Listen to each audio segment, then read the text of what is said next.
Now it's recording. Okay. So, question or like part one.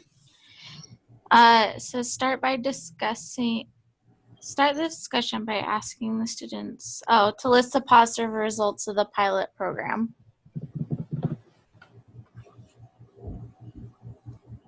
What do you guys think are some of the positive results? People were happier with the morale, improved in a lot of ways for both the mentees and the mentors. So I thought that was good. Mm-hmm. I thought it was cool how the gap was closed, like by them working together. Like they understood each other and worked together a lot instead of like the older people and the younger people in the business. Yeah. I also like that, like the one employee who was like looking for other job opportunities because she thought she was kind of stuck where she was. And after going through the program, she saw that there were more opportunities for her within the company to move. Yeah. Instead of just leaving after working there for, I think it was like 28 years or something it said.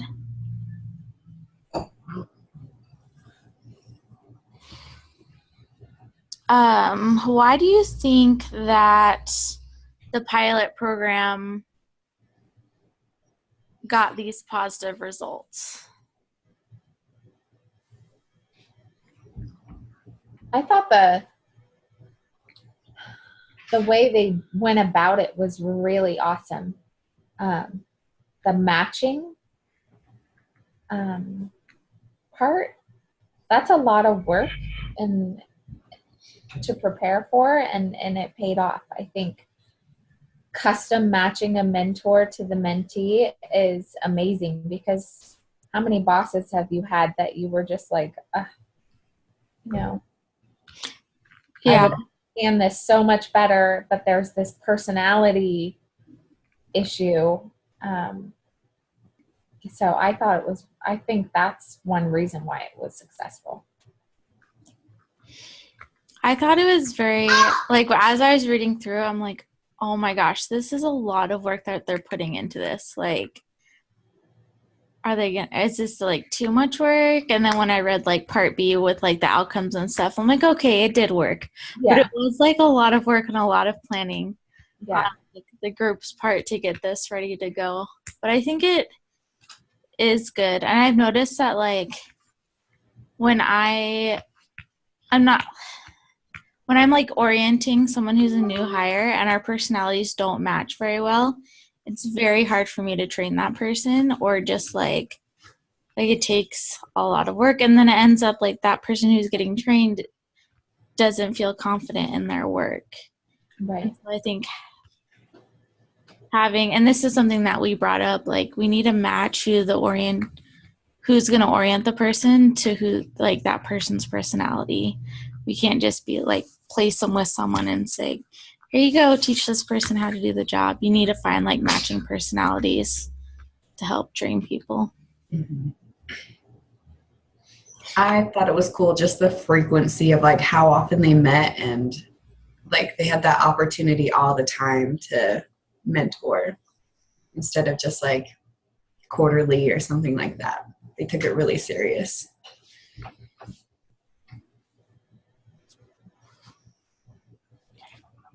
So they gave like a couple of options that kind of help answer our next question. So they, some of the obvious answers are voluntary nature of the program. So they weren't like forcing people to do it. It was, on your own type of thing. If you wanted to do it, you can. And then the thorough matching process, like we had discussed. So how are these reasons or causes for success related?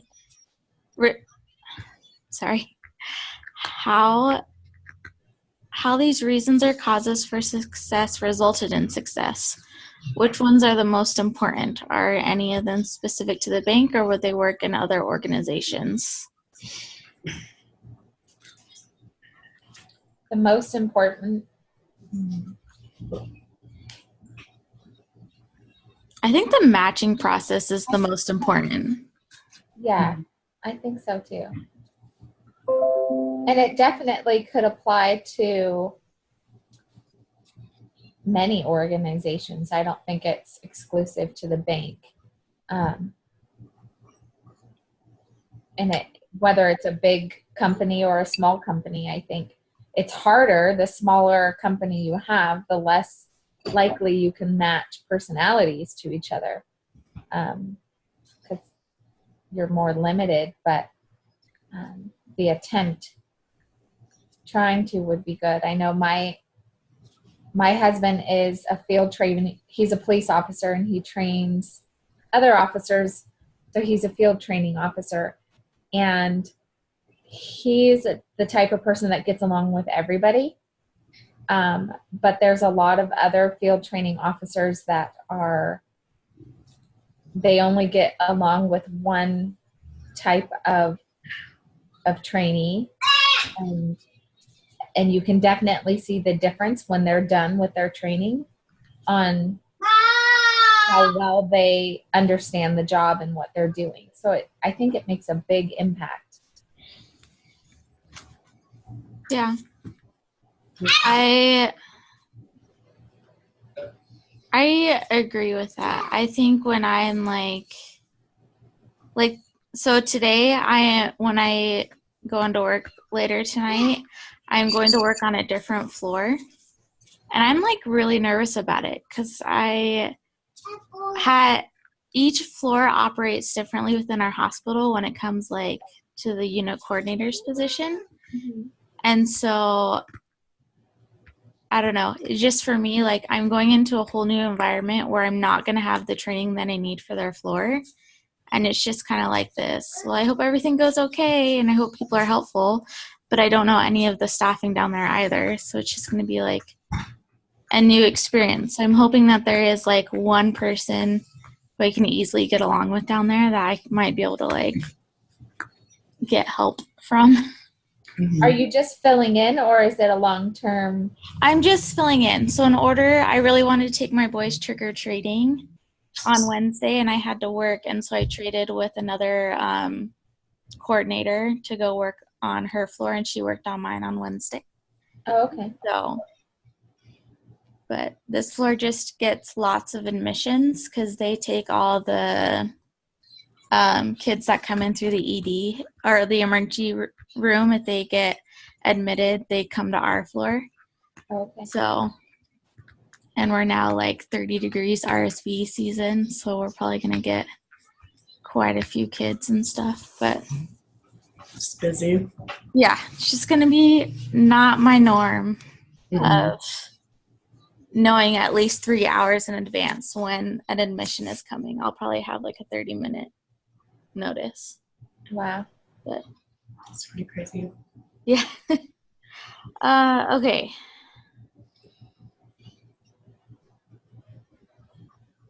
How can mentoring help employees with career development?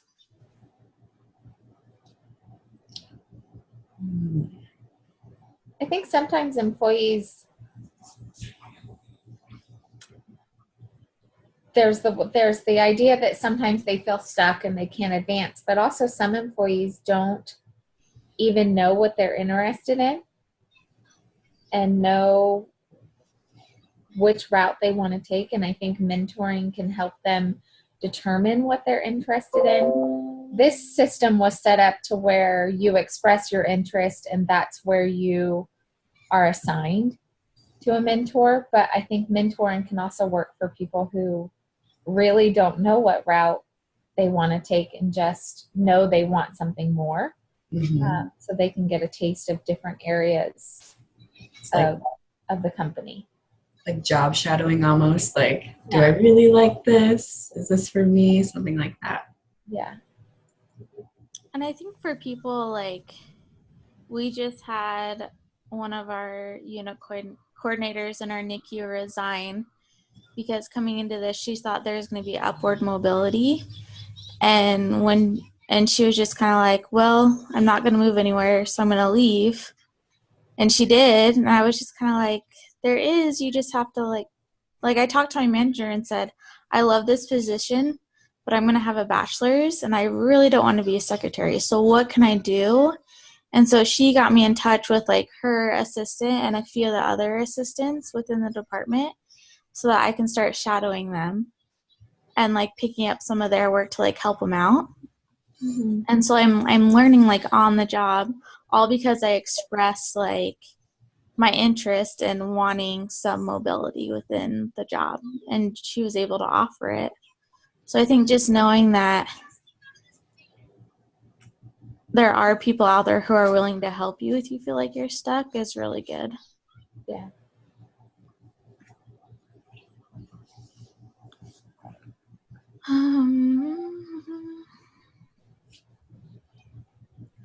What other approaches or programs might help employees to develop their careers? Hey, you.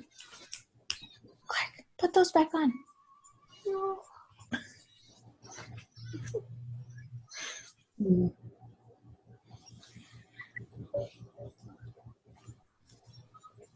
So I think one thing that, like, I like the mentoring program that they have, but I think for companies who maybe can't put as much time as they did into it, like giving opportunities for employees to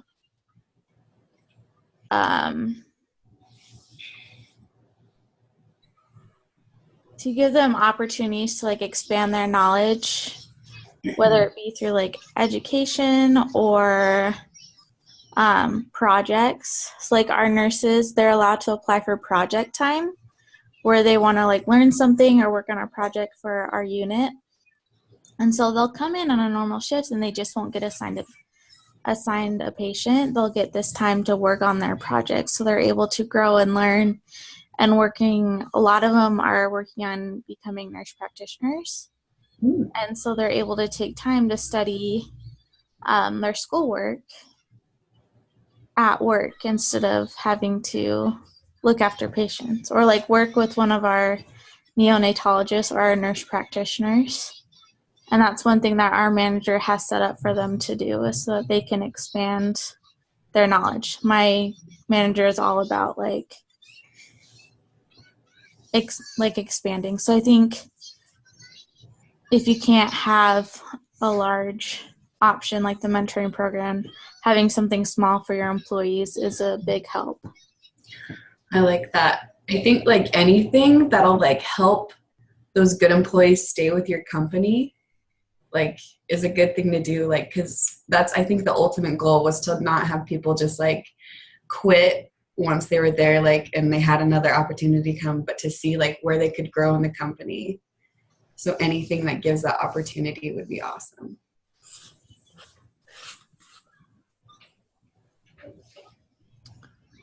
Do you guys think that a less formal mentoring program would be better, where the mentees are free to find whatever mentors they need to help them progress? I don't think so. I think things like that happen and then the resolve to do it dissolves. Like when things get hard or, scheduling gets a little complicated, then you just are more easily ready to throw in the towel. So I think having something formal and a little bit, I guess, rigid and scheduled. I mean, it was pretty flexible, but the program was well designed. I think is what brought about part of its success.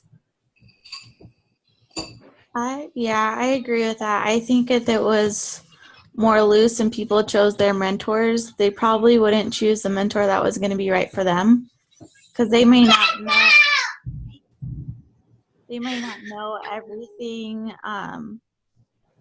like about that person and how that person could help them. They may just be like, oh, that's a really cool person, I want to work with them, but then it's not on the path that they're wanting. Mm-hmm. And in the case like both sides are obligated, like the mentee needs to do their part and the mentor, because they were checked on, so the ball was never dropped.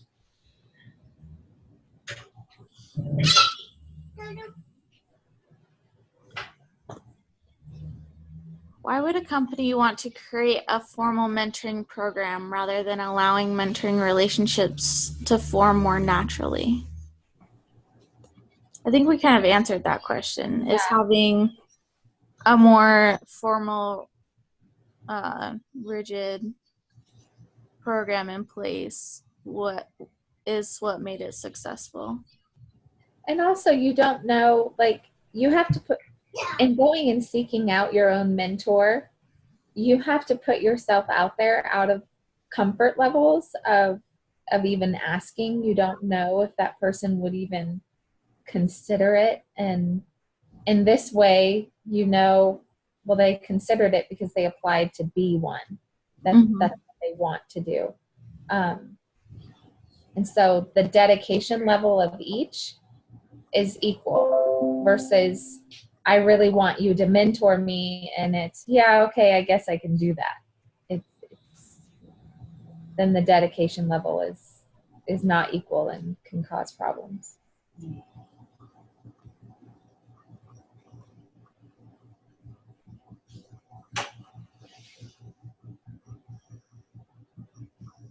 Okay. Why do you think less people signed up for the second round?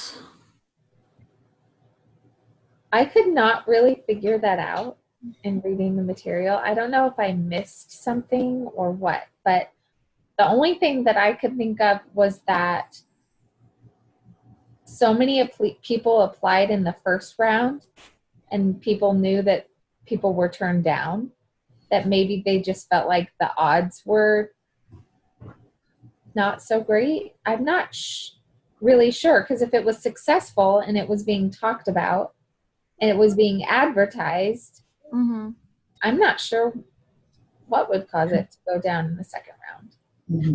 I'm wondering if, like, it could also do with, I don't know, I could almost see, like, the mentors who had the mentees the first round still kept that relationship. And so it just might not have been, there wasn't enough mentors and mentees to kind of make it as good as the first one. Because then they did a third round, right? And the numbers went back up. Yeah. So I don't know. It's very weird. Yeah. Since there wasn't like a definite answer, it could have been a lot of things. It could have been timing. Like maybe when they started the second round, it wasn't like a good time for the company. I don't know. That was kind of a interesting question.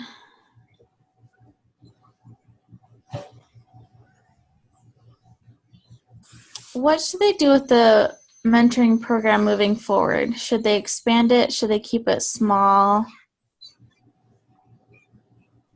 I think that they should keep it small, because it's already so involved to get them set up, and the company still has to function outside of the mentoring program. And if it gets too big, then you're running into interfering with the daily responsibilities of the company that need to get accomplished. But I do think that they should try to generate more interest in it, or at least share it in their evaluations with employees, supervisors, and staff. And part of their goal setting opportunity would be, expressing an interest at that time. Because I think incorporating it into their goals would be another way to continue to have people interested in it. So that kind of moves in straight into our next question, is how can we get more people involved without forcing them? Yeah. I think that's really great. I think also, like,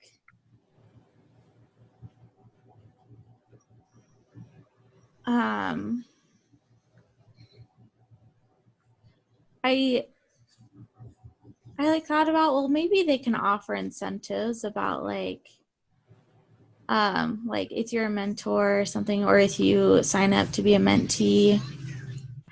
But I'm like, our hospital has things like that for like our wellness program, where like, oh, we did this fall walk, so you went on a walk a couple times a week for 4 weeks, kind of at the beginning of fall.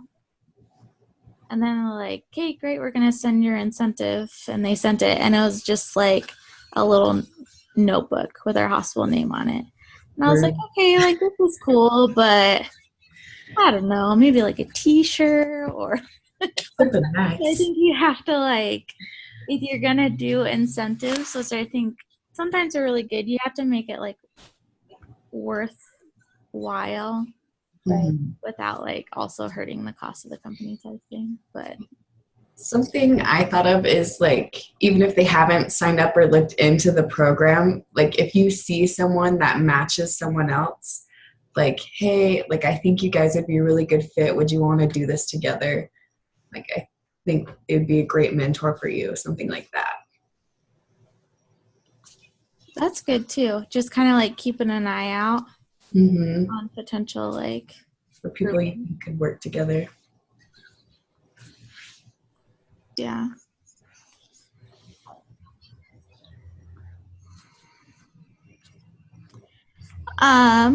That also, your answer also just kind of answered our next question, is how can we encourage people who really need mentoring to get mentored? And so I think, you know, when you spot someone, or you're noticing that someone is kind of like, I don't know, maybe looking at other options within the company, or just like inquiring, you can be like, hey, I think you'd be great for the mentoring program. You'll get like assigned someone who can really help answer your questions better than I can with things that you're wanting.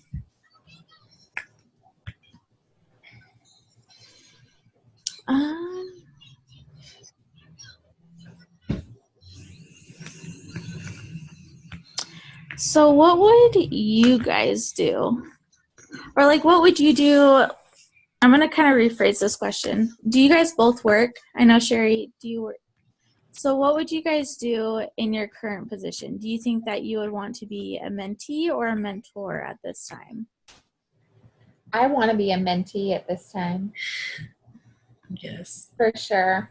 I'm, you know, and probably we all feel that way because we're going to school for this new career. You know, none of us are in the career that we're hoping to get into. And so, in part, sometimes I feel like going to school doesn't teach me, maybe only teaches me 20% of what I need to really know. Yeah. And so I feel like I definitely need to be a mentee. I almost wish there was a requirement for there to be like some kind of internship every semester. Every semester? Oh, yeah. Small doses, like mentor for this type of thing. Like not as broad as what the big internship at the end, but in small doses up into it. I think it would be awesome. More experiences in between. Yeah. I like that. So I actually just did my internship this summer for healthcare administration, and it felt like that. Like I felt like I knew nothing. I thought I was so smart going into it, but I knew nothing of the industry, like how to run things. And so I felt like I did just have a mentor the whole time. My boss was so good to just walk me through like why they do things a certain way and like the rules and everything. And it was really cool. What'd you do for your internship? So I worked at Intermountain Healthcare. It's the Logan one. It's called the Budge Clinic. And I got put in the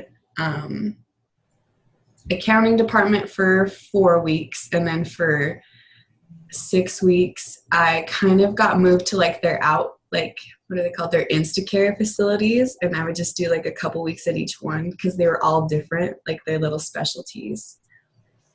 It was good. But I just had one boss because that was like her job. She did everything. She was like the accountant and the administrator. So it was cool. Oh, wow. That's awesome. That's awesome. I'm just doing for some reason, magically, they approved my unit coordinator position, which is clearly secretary stuff. But I don't know how, but they're like, yeah, we'll approve. I'm like, great. I must have somehow. I mean, I do a lot of other stuff when it comes to policies for our NICU because I'm like they call me the what if person because I always come up with the what if scenarios and answer them because I have like a couple hours and so I know like lots of things that like, okay, so in the state of Wisconsin, the mom is the only one who's allowed to give consent in any form, whether they're married, non-married, only person allowed. And so we had a situation where a mom was in an ICU unit and couldn't give consent.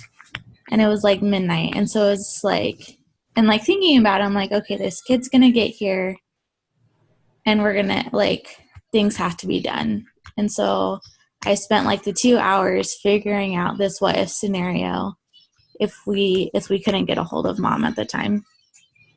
So So I do like a lot of the what if scenarios and looking up the policies and making sure that we have the right policies for our unit. So, Wow. Yeah, I'm actually got approved. Are there more? Is that law anywhere in addition to Wisconsin? Do you know? Have you heard?